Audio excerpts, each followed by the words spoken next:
Hello, today we are looking at a circuit called an astable multivibrator. Astable is a fancy way of saying that the circuit is never happy staying in one spot. It constantly flips back and forth between two states on and off. If you look at the oscilloscope screen in your image, you can see the result. The red line jumps straight up, stays there for a moment, and then drops straight down. This creates a square shape, which is why we call it a square wave. This type of signal is the heartbeat of the digital world. It is used in everything from blinking LED lights to the internal clocks that tell a computer processor when to take its next step. It is a simple, reliable way to create a steady rhythm using only a few basic electronic parts. The beauty of the Astable Multivibrator lies in its simplicity and effectiveness. Imagine an LED light blinking on and off. That's the direct result of this circuit's action. Each time the output signal switches from on to off, it creates a visual effect that can be easily observed.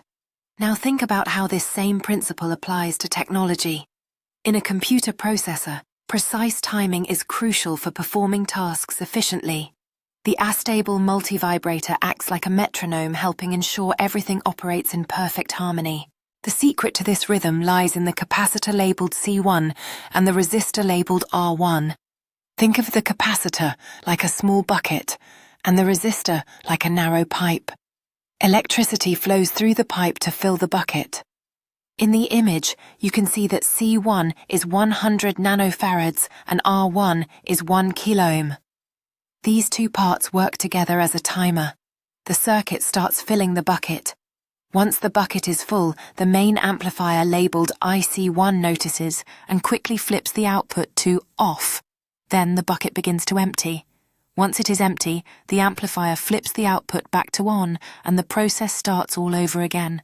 By changing the size of the bucket or the pipe, you can make the square wave flip faster or slower to suit your needs. As the bucket fills to the brim, the main amplifier marked IC1 swiftly senses this change and transitions its output to off, halting the current flow. The fullness of the capacitor signals a pause in activity, yet as soon as it empties, IC1 is ready to turn the output back on, restarting the rhythmic dance of electricity.